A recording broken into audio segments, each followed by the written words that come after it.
সুপ্রিয় দর্শক, আসসালামু আলাইকুম ওয়া রাহমাতুল্লাহি ওয়া বারাকাতুহু। আহলান সাহালান, মাহে রমাদান। সবাইকে মাহে রমজানের শুভেচ্ছা জানিয়ে শুরু করছি এখন টিভির সাহারির বিশেষ আয়োজন ইসলামী ব্যাংক পিএলসি নিবেদিত এখন রজনী। আর পুরো অনুষ্ঠান জুড়ে সাথে রয়েছে আমি শাফায়েত তৌসিফ। দর্শক, শুরুতেই আপনাদের জন্য থাকছে পবিত্র কালামে হাকিম থেকে তিলাওয়াত। أعوذ بالله من الشيطان الرجيم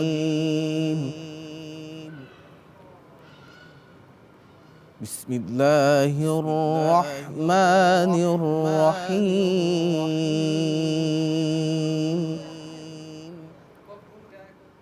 ادع إلى سبيل ربك بالحكمة والموعظة الحسنة وجادلهم بالتي هي أحسن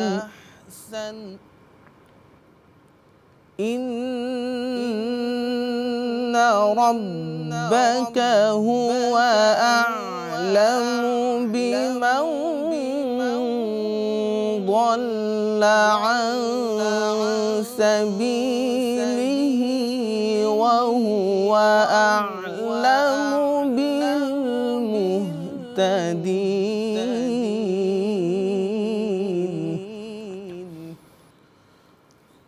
ادع إلى سبيل ربك بالحكمة والموعظة الحسنة وجادلهم بالتي هي أحسن إن ربك هو أعلم بمن ضل عن سبيله وهو أعلم بالمهتدين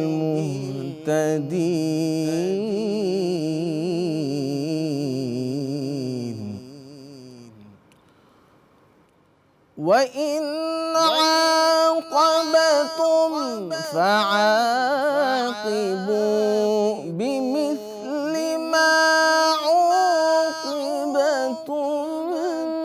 به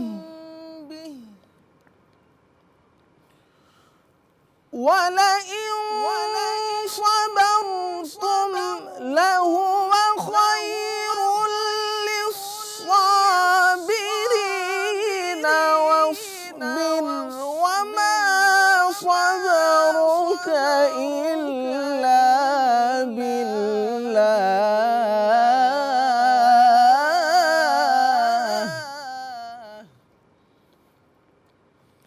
واصبر وما صبرك إلا بالله ولا تحزن عليهم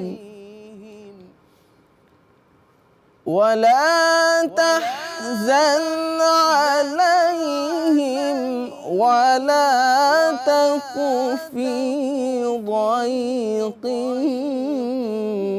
مما يمكرون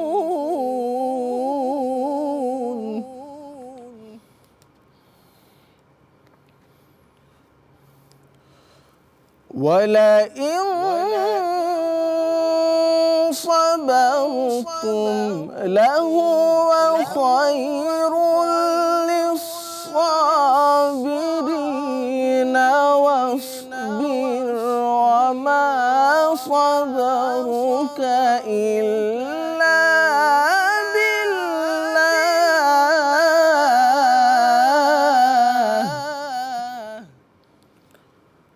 واصبر وما صبرك إلا بالله ولا تحزن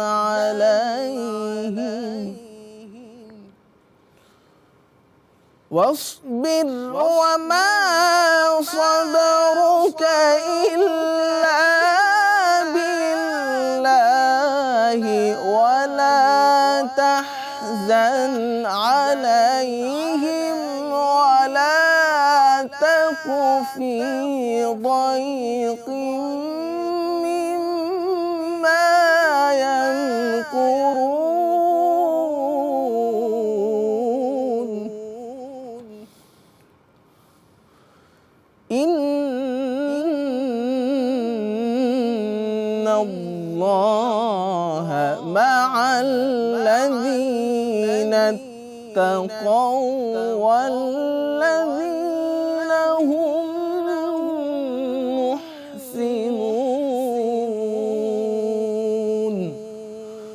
صدق الله العظيم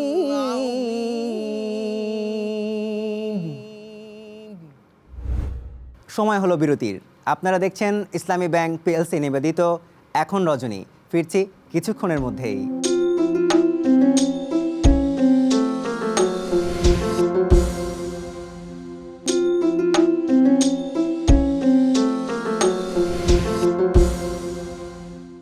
বিরতির পর আবারও ফিরে এলাম। আপনারা দেখছেন ইসলামী ব্যাংক পিএলসি নিবেদিত এখন রজনী।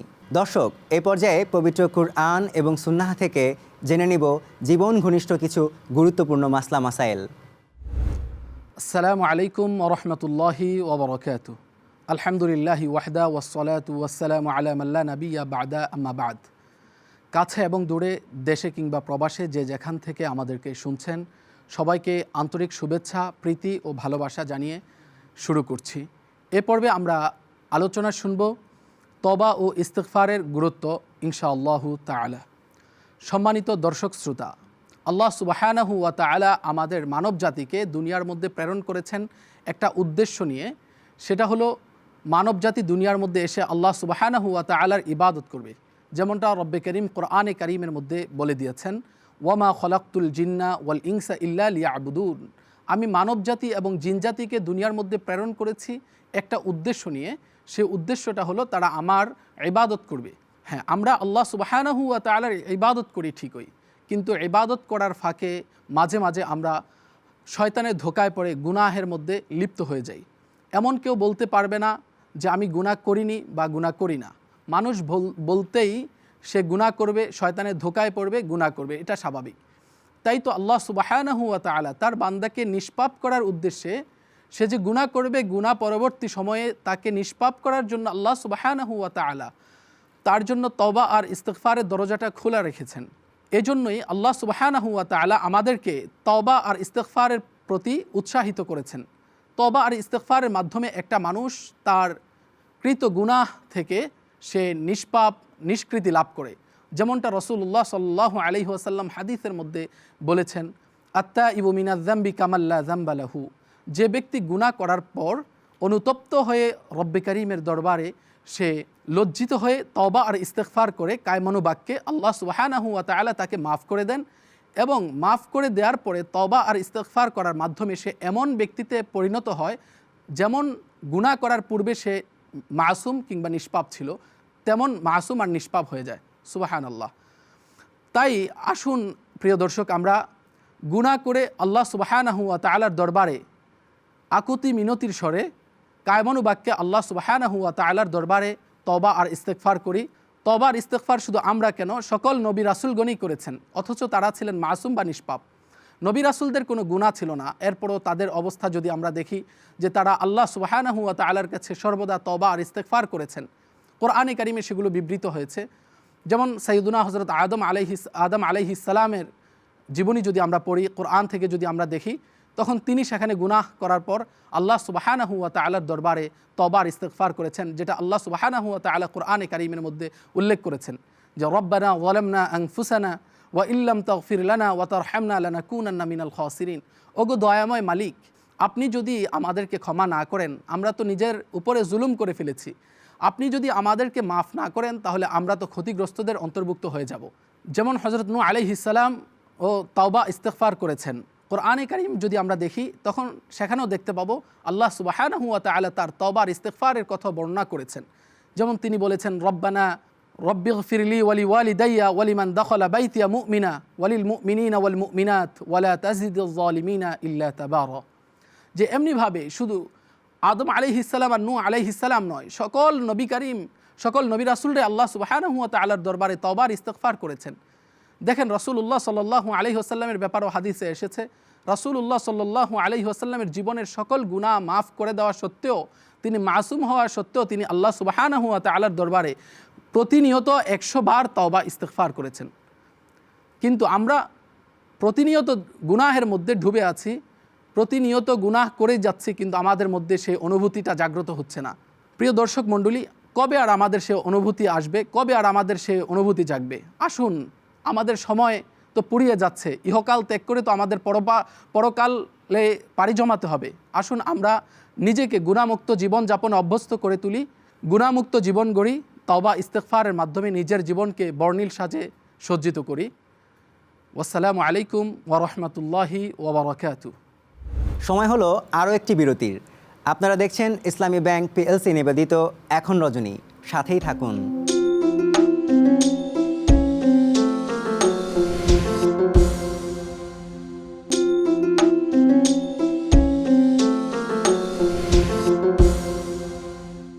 বিরতির পর আবারও ফিরে এলাম। আপনারা দেখছেন ইসলামী ব্যাংক পিএলসি নিবেদিত এখন রজনী। দর্শক, আপনাদের জন্য থাকছে চমৎকার একটি কবিতা, চলুন তাহলে শুনে আসা যাক। কে ওই শোনালো মোরে আজানের ধ্বনি, মর্মে মর্মে সেই সুর বাজিল কি সুমধুর, আকুল হইল প্রাণ নাচিল ধমনী, কি মধুর আজানের ধ্বনি।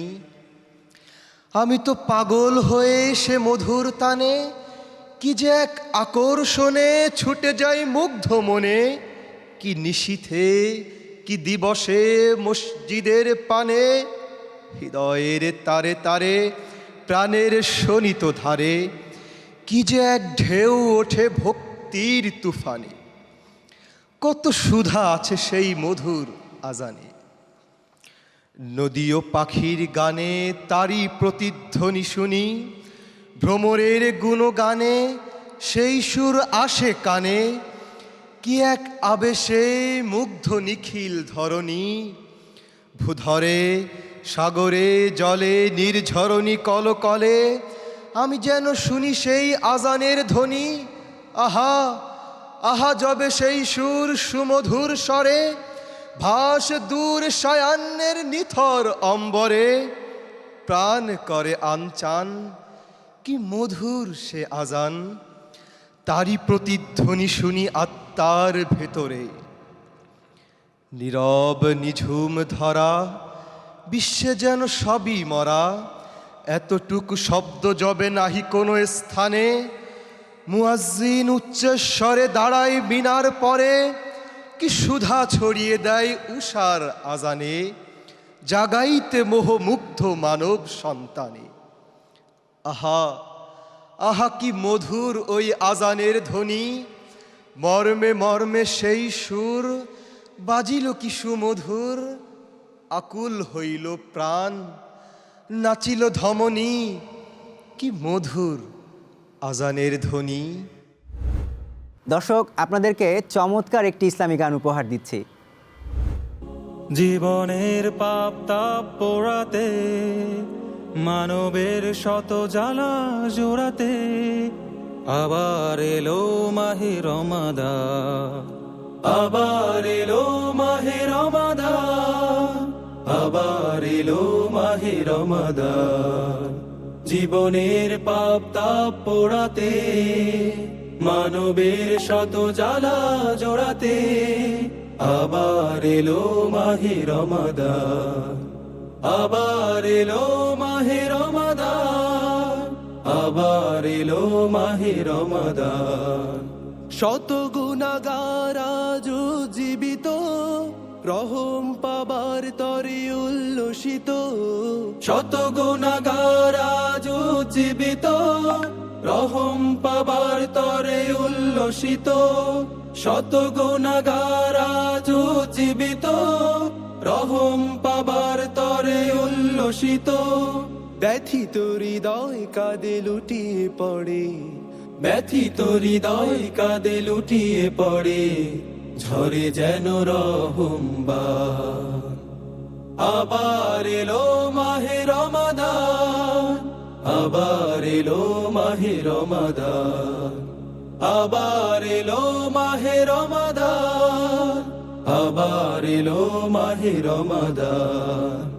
আহলান সাহলান মাহে রমাদান, আহলান সাহলান মাহে রমাদান, আহলান সাহলান মাহে রমাদান, আহলান সাহলান মাহে রমাদান, মাহে রমাদান। অসহায় খুদিতের দুঃখ ব্যথা হৃদয়ে মাঝে আজ বলবে কথা, অসহায় খুদিতের দুঃখ ব্যথা হৃদয়ে মাঝে আজ বলবে কথা, অসহায় খুদিতের দুঃখ ব্যথা হৃদয় মাঝে আজ বলবে কথা। অনুভূত মন নিয়ে দাঁড়িয়ে পাশে, অনুভূত মন নিয়ে দাঁড়িয়ে পাশে, এক হয়ে যাবে সব প্রাণ। আবার এলো মাহে রমাদান, আবার এলো মাহে রমাদান, আবার এলো মাহে রমাদান, আবার এলো মাহে রমাদান। জীবনের পাপ তাপ পোড়াতে, মানবের শত জ্বালা জোড়াতে, আবার এলো মাহে রমাদান, আবার এলো মাহে রমাদান, আবার এলো মাহে রমাদান, আবার এলো মাহে রমাদান, আবার এলো মাহে রমাদান, আবার এলো মাহে রমাদান। দর্শক, আমরা অনুষ্ঠানের শেষ পর্যায়ে চলে এসেছি। পরবর্তী পর্ব দেখার আমন্ত্রণ জানিয়ে আজকের মতো এখান থেকে বিদায় নিচ্ছি। মহান রাব্বুল আলামিন আমাদের সবাইকে ভালো রাখুন, সুস্থ রাখুন। আল্লাহ হাফেজ।